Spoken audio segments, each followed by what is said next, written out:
Do have breaking news, and at least 2 Palestinians have been killed in an Israeli raid in the occupied West Bank city of Nablus. More than 36 have been injured.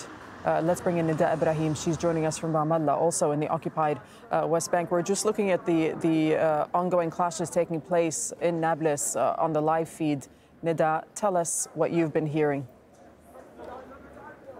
We've been hearing that the number of those who were injured is not only 36, which is a high number, but that the majority of them were hit by live ammunition. This is a very high number when it comes to the confrontations that take place between the Israeli forces and the Palestinians. Now, we know that Nablus is an epicenter, Nablus and Jenin, for armed Palestinian men, and we've seen similar confrontations go on and exchanges of fire between Palestinian fighters and Israeli forces. But it is unusual for those raids, Israeli raids, to take place in such a time in the morning. It is 10 a.m. when the Israeli forces raided local time. It was a busy market, and we heard that 2 Palestinian fighters were surrounded inside a house at the outskirts of the old city. They're members of a group that calls itself the Lion's Den. It's a group of armed Palestinian men who say that Israel only understands the language of force. They've taken up arms.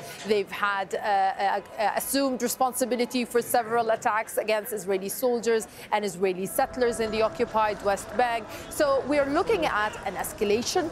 We're looking at 52 Palestinians who were killed since the beginning of the year by Israeli forces, and we're still in the 2nd month of the year.